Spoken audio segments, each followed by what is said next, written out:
So next speaker is Anup Dixit, my colleague from IMSC, and he would be speaking on general Dirichlet series with positive integer coefficients. Please, Anup. Yeah. Thank you very much. I would like to thank the organizers for putting together this nice big conference. In the honor of Professor Balu. Professor Balasubramaniam has played a significant role in my mathematical journey so far. Not only was he one of my first teachers in number theory, but also he played a role in me choosing to pursue a career in mathematics. In fact, choosing to do my undergraduation in mathematics because I had the opportunity to attend one of his lectures as a high school student in Mumbai, HBCSE Mumbai. So it's an honor to, I'm very, very grateful to the organizers for giving me this chance to speak on the 70th birthday of Professor Balasubramaniam. Very happy birthday to him. And hopefully for his 75th birthday, we will have a much grander in-person conference with samosas and coffee and chai, etc. Okay, so with that note, I'm going to talk about general Dirichlet series with positive integer coefficients. So let's get to what Dirichlet series is. So we all know that a standard Dirichlet series is a series of this form, summation n going from 1 to infinity, an over n to the s. And such a series is convergent on only a half plane, real part of s greater than some sigma. And a general Dirichlet series is a series of this form, summation of n going from 1 to infinity, an over lambda n to the s, where lambda 1, lambda 2 is some increasing positive real numbers, strictly increasing positive real numbers. And this type of series is also convergent only on a half plane, which is, let's say, some real part of s greater than sigma. In fact, general Dirichlet series have many properties similar to that of standard Dirichlet series and many properties quite different, many properties that do not enjoy which we have for standard Dirichlet series. And a good, one of the good reference for this would be a nice book by Hardy and Reeds on general Dirichlet series. Okay, but otherwise, the study of general Dirichlet series has received scant attention in the literature. So today I'm going to talk about how special these, in some aspects, how to pick some special functions out of this general Dirichlet series. Okay, so when we talk about Dirichlet series, the most standard example which takes the spotlight is the Riemann zeta function. Now, the zeta function is defined as summation n going from 1 to infinity, 1 over n to the s, in the region real part of s greater than 1. And in this very region, it also has this Euler product over all primes, 1 minus 1 over p to the s inverse. And this is due to the unique factorization of natural numbers into primes. It is absolutely, this series is absolutely convergent on real part of s greater than 1. And it has an analytic continuation. Okay, I see that there are some chat. If there are any questions, please let me know. It's okay to interrupt. Otherwise, I cannot really see the chats while I'm speaking. So the zeta function has an analytic continuation to the whole complex plane, except for a simple pole at s is equals to 1 with residue 1. And it also enjoys this symmetry given by the functional equation. If I define psi of s as gamma of s over 2 times pi to the minus s over 2, this gamma factor times zeta of s, then this resultant function psi of s has a symmetry around the half line, which is psi of s is equals to psi of 1 minus s. Now, zeta function is a very special function. It captures many interesting properties about distribution of prime numbers. For instance, the prime number theorem is just the consequence of the fact that zeta doesn't vanish on one line, and it has a pole at s is equals to 1. Furthermore, because of the Euler product and the functional equation, because of the symmetry and the fact that it doesn't have any zeros to the right of 1, Riemann predicted that all the zeros of the zeta function which lie in this critical strip when the real part is between 0 and 1 must lie on the half line. This is the famous Riemann hypothesis, which has many, many consequences and one of the most celebrated problems of today. So Riemann zeta function is going to play a central role in this talk as well. And just keep in mind that we will try to capture what makes Riemann zeta function so special. That's basically what's going on in the background. So in order to realize that, let's consider a function which is similar in definition to Riemann zeta function, namely the Hurwitz zeta function. Now, Hurwitz zeta function is defined by this particular series, summation n is equals to 0 to infinity 1 over n plus a to the s, where a is some value between, which is greater than 0, less than equals to 1. This series is absolutely convergent for real part of s greater than 1. And it also has an analytic continuation to the whole complex plane, except for a simple pole at s is equals to 1 with residue 1. So it's very similar to the Riemann zeta function up till this point. However, it doesn't have, and remember that when a is equals to 1, this is just the zeta function. Beyond that, the similarity disappears. The functional equation is nowhere like the functional equation of the Riemann zeta function, but it still has a certain kind of functional equation. Zeta of 1 minus s alpha can be written as some gamma factor times this f of s alpha plus f of s minus alpha, where f of s alpha is given by the series. And we know that if a is not equals to 1 or half, which in both cases is like that, it resembles the Riemann zeta function, the Riemann hypothesis is no longer true. In fact, the Hurwitz zeta function has zeros, infinitely many zeros, and real part of s greater than 1. Okay, so the question is what makes the Riemann zeta function special? Now, let's consider a more general type of Dirichlet series. Let's say f of s is summation of n going from 1 to infinity, 1 over lambda n to the s.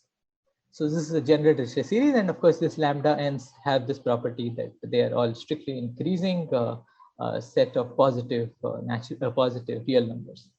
And suppose this series absolutely converges in the half plane real part of s greater than 1, let's say with analytic continuation to the whole complex plane, except for a simple pole at s is equals to 1 with residue 1. So let's consider the set of all these functions, and we would like to determine what makes the zeta function so special, how is zeta function different. So from an arithmetic point of view, you can say that zeta function has an Euler product, which is not true in general, of course, and therefore it captures properties about distribution of primes and so on. And also it enjoys this symmetry because of the Riemann's functional equation, which is also not true for other functions of this type. But what we are interested in is to give some pure analytic way of differentiating the zeta function, which would totally come from the growth. And this work was initiated, I would say, or this work is initiated by Burling, and that is what we are going to focus today. So let me first describe Burling's result. Now, Burling is Arne Burling is a Swedish mathematician. He's a very famous Swedish mathematician who is best known for having single-handedly deciphered some German cipher machine, which is considered to be much more complicated than Enigma, for which Alan Turing is given the credit. He's famous, and he could decipher it just using pen and paper in a matter of weeks. So he's like some stories to be inspired by. Okay, so this is a result, but unfortunately, Burling did not publish too many papers, and he wrote even less number of papers. He has less number of papers in number theory, and this is probably the only paper that he wrote on Riemann zeta function. Okay, so the main result is as follows, exactly going by the question that we are asking. If we consider a general Dirichlet series of this type, can we identify the Riemann zeta function from a purely analytic perspective? Okay, so let's consider a function which satisfies the following property. It has it looks like summation n going from 1 to infinity 1 over lambda n to the s, and it's absolutely convergent on real part of s greater than 1. Suppose it has an analytic continuation to the whole complex plane except for a simple pole at s is equals to 1 with residue 1. And let's also assume that it vanishes on all negative even integers. Now these are anyway zeros for zeta function, and these are called the trivial zeros, which arise from the poles of the gamma function itself. So let's put in this condition as well for f. And additionally, let's say f satisfies this growth condition. Now this growth condition basically tells us that for r greater than 3 over 2, if I look at the circle of radius r, then your f of s is less than some gamma r divided by 2 pi to the r. However, if I replace this 2 pi with 2 pi plus epsilon, this is no longer true for all s. So this is really a strict bound. And this property is also holds for the Riemann zeta function, as we will see very soon. This is implied by the functional equation. Now, if all these properties hold, then in fact the function is nothing but the zeta function, or zeta of s half, which is essentially the zeta function times this 2 to the s minus 1. So in other words, zeta function is uniquely determined by this growth condition as long as we have trivial zeros in place. Okay. So let me say a few more words about this this theorem. What if I replace this 2 pi with a certain interval? If I say that this growth condition is satisfied, where instead of 2 pi you vary this over a certain interval, then what happens? Now it is also quite strange to note the following. Suppose my f satisfies this growth condition, that it's less than gamma r over 2 pi k to the r. So instead of 2 pi, let's say 2 pi k to the r, but doesn't hold for 2 pi k plus epsilon. Then in fact, if I take any k between half and 1, then there are no such functions f. So remember that for the Riemann zeta function, this k is just equals to 1. And between half and 1, there is no such function. But if we are less than half, and I take any subinterval of a subinterval of 0 to half in 0 to half, then there will be infinitely many function f with this k lying in the subinterval. So k lying in this interval c to d. So really speaking, zeta function is the function of minimal growth. Like if we forget this particular condition and just just say that okay, it satisfies this growth condition, then well, zeta function is really the function with minimal growth. Like as soon as we make this, and it is really lying as the boundary element of the collection of all these functions, which satisfy this type of a growth condition. Okay, so this was what was pointed out by Burling, and in his paper he also asks this question: how strong is this trivial zero condition? Can we drop this trivial zero condition? And that was answered by Freeman Dyson, the mathematical physicist who passed away last year just before the lockdown began. He in fact showed that the trivial zeros condition can be weakened, but we really do need to have some condition on how the function behaves on the negative integers. Okay, so that's this is the theorem of Burling. So our first goal would be to, one of the goals of today's talk would be to generalize this theorem in a larger setting. And in order to do that, we first need to define these growth parameters, a growth condition. So let's say your f of s is given by this Dirichlet series, an over lambda n to the s. And suppose it has analytic continuation with possible pole at s is equals to 1. Now we define this growth condition, which is given by, let me keep an eye on the time. Okay. Yeah. So the growth condition, which is given as on the circle of radius r, f of s is less than gamma r to the df divided by alpha r, f to the r. So this holds, but if I replace alpha f with alpha f plus epsilon, this condition no longer holds. Like as soon as I make the growth slightly, so this is really the optimal growth which is attained. So if this condition is satisfied, then we say growth condition dagger is satisfied, and we call df and alpha f as the we call df as the degree of the function and alpha f inverse as the conductor of the function f. So this is the growth condition that we introduce, and in this scenario, this is similar to that of the Burling's growth condition. And for an example, you can see that the degree of the zeta function and the degree is 1, and the conductor and alpha of zeta is 2 pi. So I should also mention that if I look at Hurwitz zeta function, they will also have the same degree and the conductor. Okay, let me just say one word about what happens in the case of Hurwitz zeta function. They are of course not included in this set because of this trivial zero condition. So in fact, all the Hurwitz zeta function can also be realized as the boundary element of some collection of functions, which would follow from the result of Dyson. Okay, so this is the growth condition that we have. But there is another natural way to define, or there is a natural way in the literature to define these parameters degree and conductor, and that is through the through the functional equation.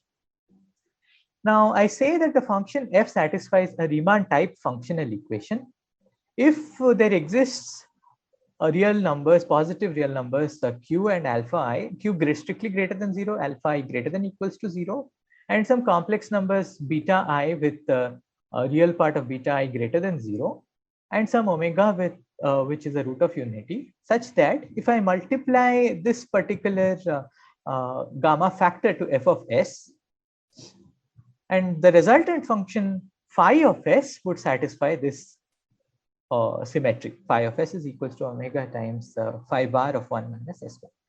So if this is satisfied, so this is similar, this is a very similar looking function as the functional equation of the Riemann zeta function. Then we say that the function satisfies if the Riemann type functional equation.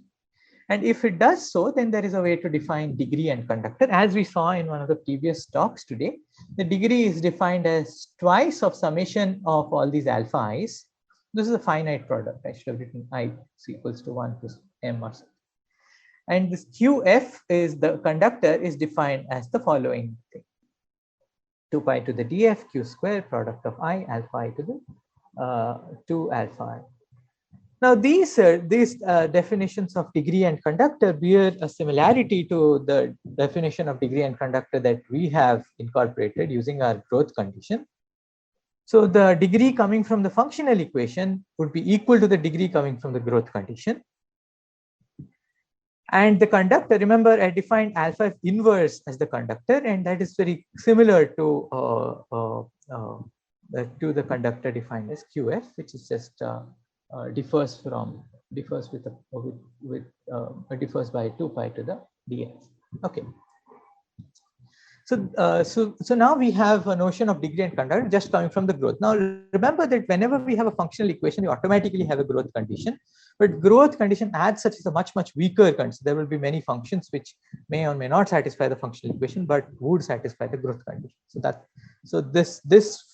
These definitions are more general than that of the that in the case when we have a functional equation.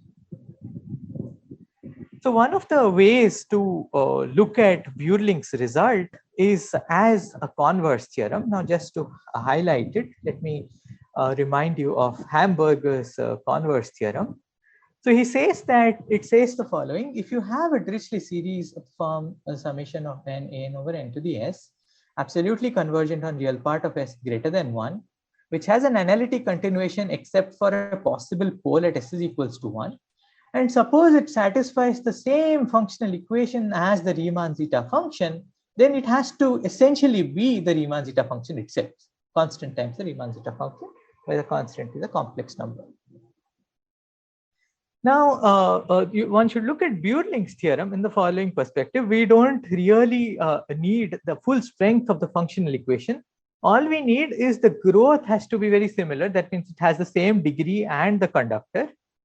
And we also need that, the trivial zero condition, which again comes from the functional equation. So this is like a subset of conditions that we can extract from the functional equation itself, and that itself determines the uniquely determines the zeta function amongst some the category of functions which are given by summation 1 over lambda into the s. So that's in a way it's a converse theorem as well. We're given a degree and a conductor and some constant, we extract the Riemann zeta function. Now there are other converse theorems for L functions associated to modular forms and so on, which are Hicker's converse theorem and Wei's converse theorem, but we are not going to focus on that. I just thought of mentioning. Okay, so now in order to talk about, in order to state my main result, let me introduce this class B, which I will call the Bure-Link class.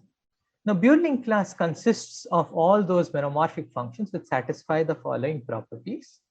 So it has it has the general Dirichlet series representation, summation n going from 1 to infinity n over lambda n to the s. Lambda n's look exactly like we had before, and I would also force my n's to be positive integers.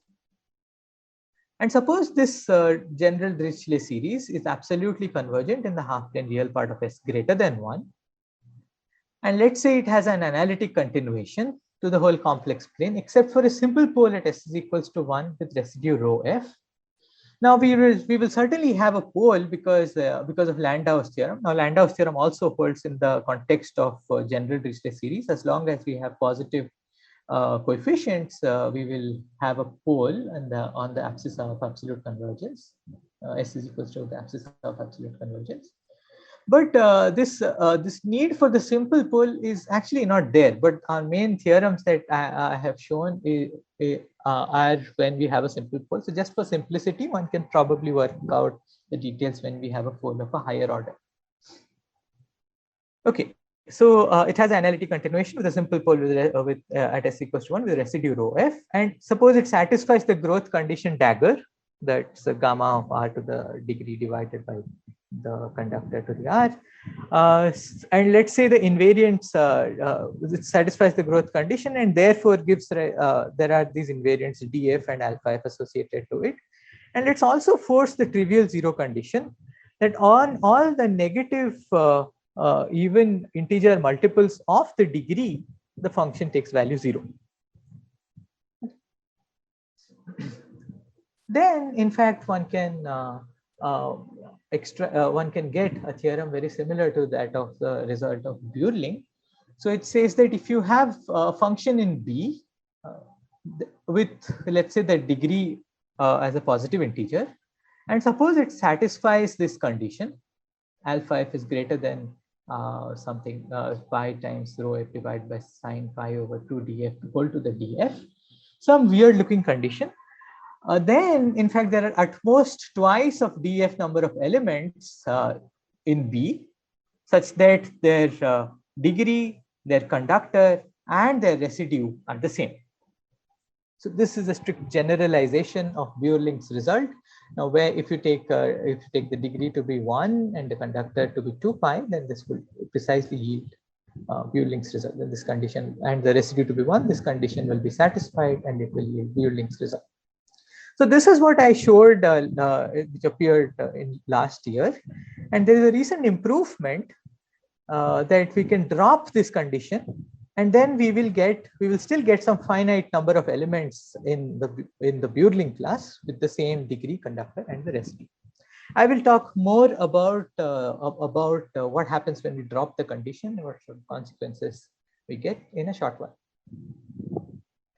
Okay.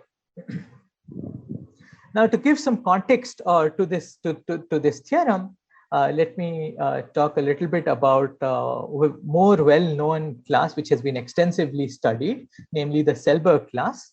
Selberg class of L functions was introduced by Selberg in 1989, and it consists of all the functions which satisfies the following conditions. It has a Dirichlet series leading coefficient 1, absolutely convergent on real part of S greater than 1, has an analytic continuation with a possible pole at S is equals to 1. This is an Euler product given by f of s is product of fp of s, where log of fp of s is just the summation of bp to the k over p to the ks, and bp to the k satisfy this upper bound. And it has the functional equation exactly the Riemann type functional equation. And there is a condition which is the Ramanujan hypothesis, which is a condition on the Dirichlet coefficients. So they should not grow faster than any polynomial. Okay, so this is the Selberg class, which is expected to capture all the interesting L functions arising from automorphic forms. And there are several conjectures on the Selberg class. One of the conjectures which was explained in the first talk today is that the degree and the conductor are non-negative integers. We know very little about it. What we know is that the degree cannot take values between 0 and 1. So this is due to Richard, Bochner, and Conley and Ghosh all independently, achieve all independently. And the best that we know is due to the work of Perelli and Kagzarowski about 10 years ago. And it says that degree cannot take values between 1 and 2. But now one may ask, can we classify elements with a given degree? And to answer that, we only know the classification of elements in the Selberg class for degree is equals to 1. And that is precisely given by the zeta function and the Dirichlet L functions and shifts of Dirichlet L functions, where chi is a non-principal primitive character and theta is some real number. Okay. But there is another conjecture. Okay, so let me just say that the classification of elements of higher degrees is not known. There is another conjecture. In order to introduce that, let me introduce this relation. We said F is related to G, F and G being elements in the Selberg class, if F is just a vertical shift of G. And let's call S D as all the elements in the Selberg class with degree equals to D. Then there is a conjecture which is called the countability conjecture. It says that for any degree up to this relation, the total number of elements is countable. So for degree, for D is equals to 1, of course, we have Riemann zeta function and Dirichlet function countable, or the rest are the vertical shifts of Dirichlet functions. Yeah, so for higher degrees, this is still a conjecture, and we don't know this for any other function. But if you go back to our result, it basically tells, I mean, it doesn't really tell us much, but it does tell us that if you fix a degree and you give a conductor, actually this, the way I've stated, it's not the best way. We actually have something stronger. You don't need to assume that this alpha f is equals to alpha g. You can assume that alpha g lies in a neighborhood of alpha f. That would also give us the result. Just like in the case of Riemann zeta function, even if that we had that around, even if we had that the conductor takes value, like even if we had the alpha f takes value from 2 pi minus 2 pi of k, where k is between half and 1, still the unique function is the zeta function. Very similar to that, we can replace this with an interval, and once we have an interval, we have countably many elements. However, the thing which kills us is the residue. Of course, that we don't know how to fix, but again, a similar looking result, which kind of not similar, but something which seems related to this countability conjecture. Okay, so this is just to give some idea about what we are trying to do. So what one of the first corollaries that we will have is given degree, conductor, and a residue in the extended Selberg class. Extended Selberg class meaning we don't need the Ramanujan hypothesis and the Euler product. So we have finitely many elements, AF. Now I'm not really describing what this AF is. This is after dropping that extra condition that we have. because it's a little complicated to describe. So I'm just going to say that there are finitely many elements in this L class with this and with residue rho f. But the more interesting application is in the context of Dedekind zeta function. So I have written it in the following way, but I'll say a few more words about it. So if you have the same degree, conductor, and the residue, and let's say it satisfies this condition, the condition that appeared in the first theorem that I mentioned, then there are at most twice the degree number of Dedekind zeta function. So this, however, this condition doesn't seem like it is often satisfied, because both sign as well as this rho f can get large, and this sign can become very small. But now once you drop this condition, we will get that there are some finite number of Dedekind zeta functions. So in case of Dedekind zeta functions, we only get finiteness. However, I believe that if you just give me the residue, I should be able to uniquely determine the Dedekind zeta function. Like for instance, if you just focus on quadratic Dedekind zeta function associated to quadratic fields, then the residue uniquely determines it. And I believe that should be true in general, but I don't have a proof for that. But more interesting case is, because we are looking at this general Dirichlet series, one can look at partial zeta functions. Which there are so the number of partial zeta functions is just the class number, and they also satisfy all the same properties, and they have the same degree, conductor, and the residue, and somehow employing this would give us some kind of a bound on the class number, because we will get how many number of such partial zeta functions are present. However, I'm not presenting it here because it is still baking, and once I have the thing sorted out, it will probably be available on archive. So one would expect to get an upper bound on the class number using this method. Okay. So now for the rest of the time that I have, about 17 minutes, I'm going to focus on the proof of the theorem. Now, about the proof of the theorem, I think the strategy that we use, again inspired by Burling, it seems to be a not very well exploited strategy. And I would expect that many more theorems can be proved using this method, and this is just one application. So here's the principle. The principle is, you take any general Dirichlet series where a/n's are positive integers, and then we translate it to a problem of infinite product. We translate a problem on general Dirichlet series to a problem on infinite products, and hope that that is easy to tackle. So let's say GS be given by this summation of n going from 1 to infinity, an over lambda n to the s, where a/n's are positive integers. Define this function, this infinite product f of z, which is a product of n going from 1 to infinity, 1 plus z square over lambda n square whole to the power an. Now a/n's are positive integers, so it's all well defined.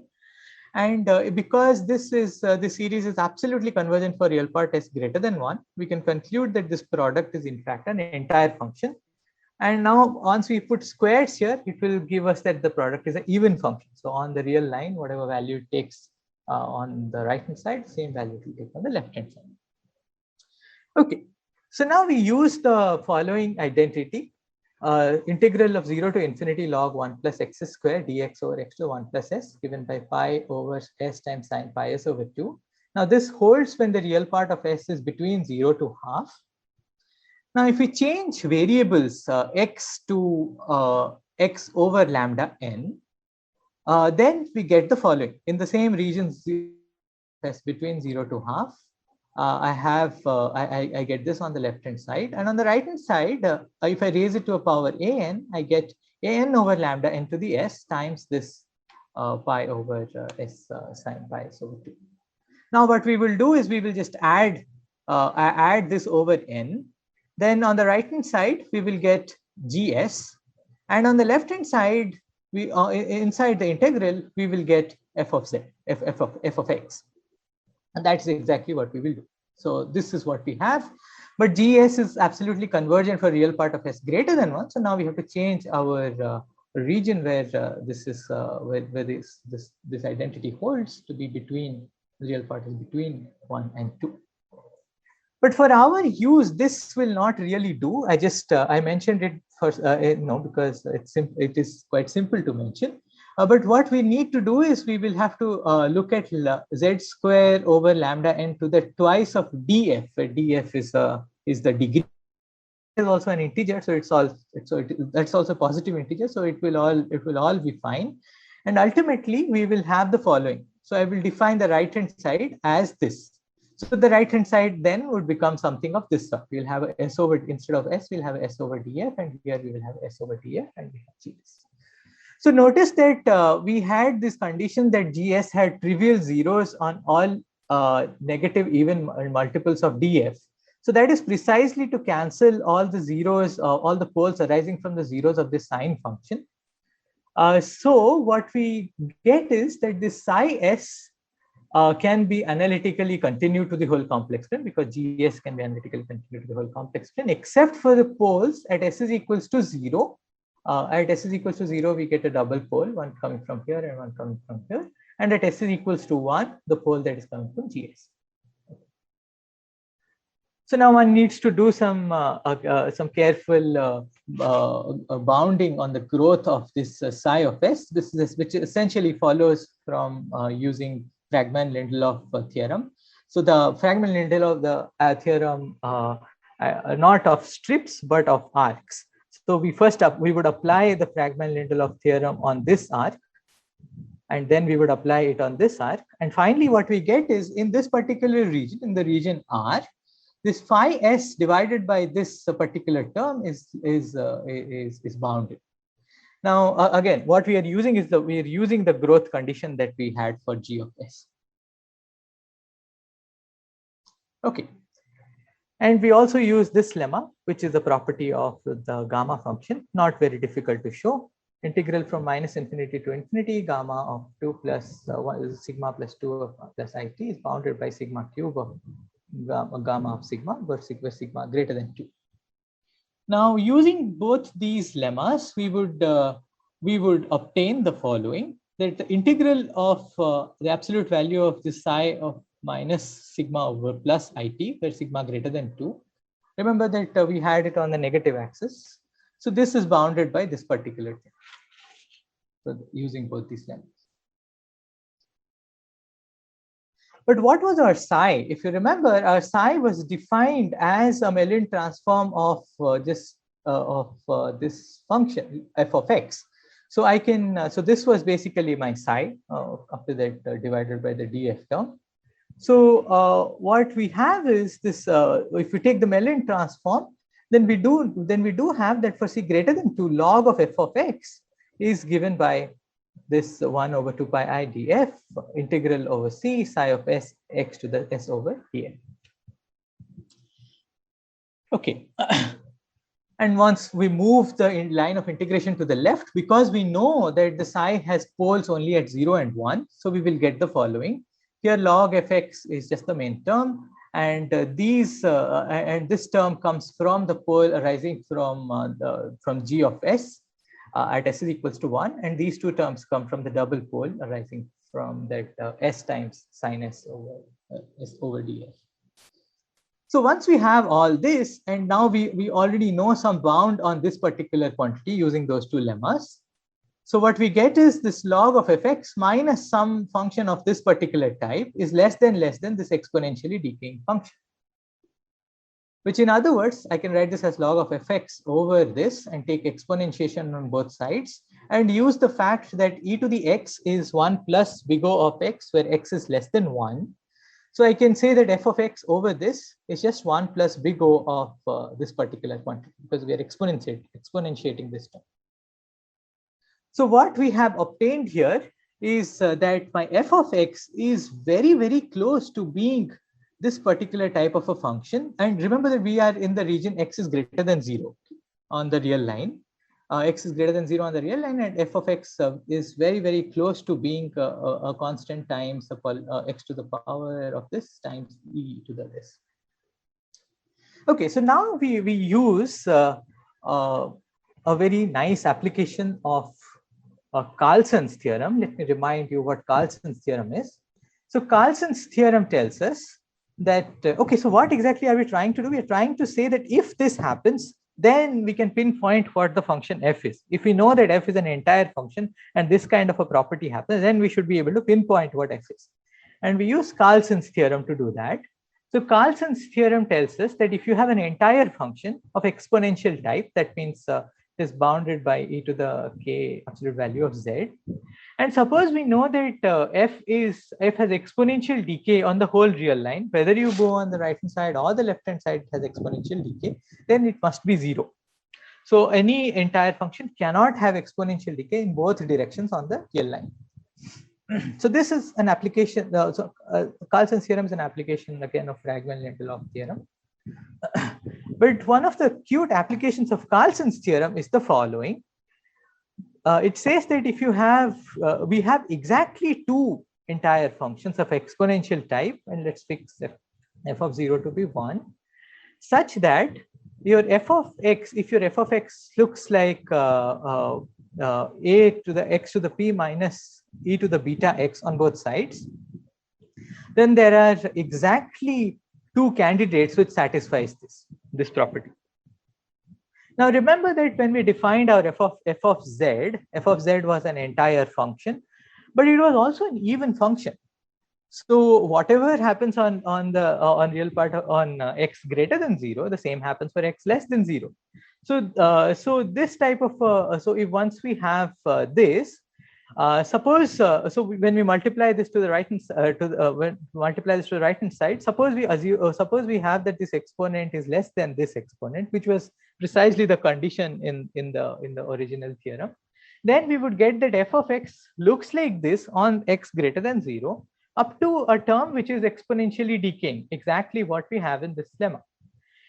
And then using Carlson's theorem and some very cute application of differential equations, one can show that if this happens, then there are exactly these two candidates for your f of z. And that is precisely what happens in our setting, and that is how we prove the theorem. Now, let me just say a few words about how, so this is still assuming that that weird condition that we had, that alpha f is greater than equals to something. So, but if we don't enforce that condition, then the way we tackle the situation is, instead of saying that e to the x is well approximated by 1 plus a big O of x, because this is less than 1, what we do is we just look at a larger expansion of e to the x, but because x is less than 1, we just look at 1 plus x square over 2 factorial and so on and so forth. We take it until a power of x such that that dominates this power of e over here. So a power of e here, which should dominate here, the power this, and then eventually we will get that f looks like not just one term, but several several terms of combinations of polynomials and exponential. But it looks exactly like that on both sides of the real axis. We have to prove an analog of this lemma, which becomes slightly tricky, but it is possible to do that, and that is how we remove that condition. Okay, so that's all I have got to say. I think I am done before time, but I hope nobody complains. Thank you very much for your attention. Thank you, Anup. Yeah, thanks. So, if there are any questions, so you can unmute and ask. Anybody can unmute and ask. Excuse me, I do have a question. Yes, Chacha. Oh yeah. So in the context of the Hilbert class, yes. Do you also consider the case when the Dirichlet coefficients are not real? So no, I mean, in fact, not just real. We have to force the Dirichlet coefficients to be integers, to be positive integers, because you see, this a-n's appear in the exponent, right? Otherwise, we can't really make sense of it if these are not positive integers. So it is really requiring the positive integers. Okay, so yeah, so it's very restrictive, very restrictive. Yeah, so only application that you can hope to get is in the context of Dedekind zeta, where things are nice. Yeah. So in the general case, then we might need like completely different method to tackle. That's what it seems like. Yes. I see. Thank you. That was very interesting. Okay, thanks.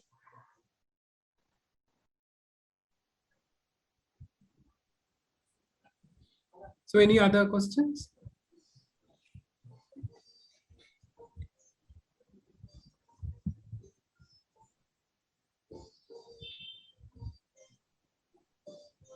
So if there are no other questions, we thank the speaker.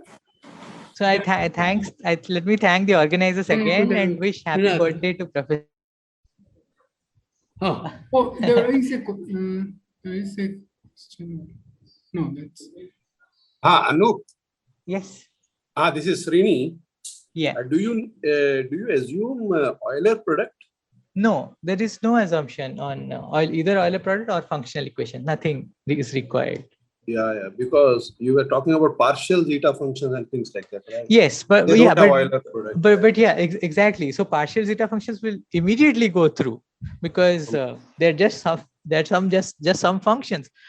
But the key point for the comment on partial zeta functions is they all have the same residue, and that is what we are exploiting. That okay, they have the same residue, same degree, same conductor. How many of them are there? Sure.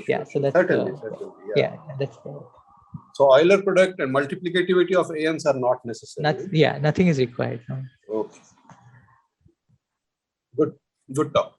Yeah, thanks.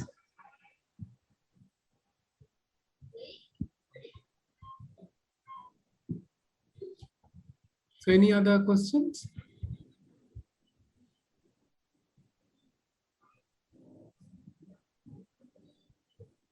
So, sir, can I ask a question? Yeah, sure. Yes. So, it is in the initial parts of the slides. So, where you are, Yes, tell me. Yeah. The condition that, so if you take the, so there is could you go to the initial slide? Okay, so just tell me where to stop. Yeah, this one only. Oh, okay. So this first condition. So instead of let's take the k equal to 1 case or whatever. Yes. This is a very restrictive condition, right? So first of all, I understand you feature small epsilon. Yeah. It's demanding that it has to be exactly that growth. Yes, it is demanding that. Yes, that is right. Yes. Isn't this condition very restrictive or like? Well, see, but in principle, I think the growth condition is still far less restrictive than having functional equation. So you see, for instance, when we so we really need to capture the exact growth. Otherwise, it is hard to say anything about the function. That's the point. So even in the case of Selberg class, if you just want to show that the degree it cannot be between 0 and 1, just growth itself is enough. You don't really need functional equation there. But it's a really restrictive condition. One has to I feel exactly captured the degree, not just the degree and the conductor. I also feel the implied constant here should play a role in better determining these getting better theorems in this context. Yeah, it is a rather restrictive condition. That is correct, but it is still just based on the growth of the function. Yeah. So such classifications on zeta functions, are there any similar results in the context of higher degree, for example, modular forms or such results? For modular form, you are telling about this converse. Okay, converse theorem you are telling. Yes. Yeah. So okay, so the converse theorem, we know that like for instance, the Hecker's converse theorem tells us that for some cusp forms, if you have the same functional equation, it determines the exact L function arising from those cusp forms and so on. Yeah, those types of converse theorem. But the converse theorems that I was mentioning are basically the theorems where we are looking at the functional equation and trying to determine the function using the functional equation. So these are the converse theorems based on the functional equation. So the result of building is like you drop the functional equation, just look at the growth, and can we get some kind of a converse theorem in that context.